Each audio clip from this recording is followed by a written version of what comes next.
একটি 1.5 বছরের শিশু বাচ্চার পেটে অনেক বড় ধরনের একটি রোগ হলো। বাচ্চাটির বাবা মা সেই বাচ্চাকে নিয়ে বিভিন্ন হাসপাতালে ঘোরাঘুরি করতে লাগলো। হাসপাতালের বড় বড় ডাক্তাররা বাচ্চাটিকে দেখে পরীক্ষা নিরীক্ষা করে বলল যে বাচ্চাটির পেট কেটে অপারেশন করতে হবে, আর তা না হলে বাচ্চাটিকে বাঁচানো সম্ভব হবে না।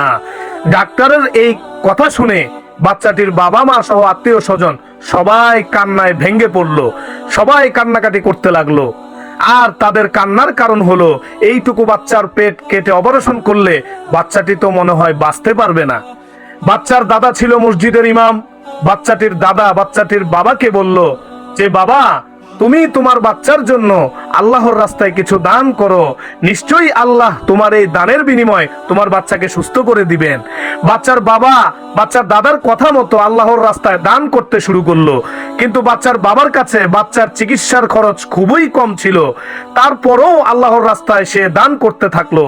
আশ্চর্যের বিষয় হলো যে সকালে দান করলো আর বিকেলে ডাক্তার বাচ্চাটিকে পরীক্ষা নিরীক্ষা করে বলল যে বাচ্চার কোনো অপারেশনই লাগবে না। সুবহানাল্লাহ, আল্লাহু আকবার কাবীরা।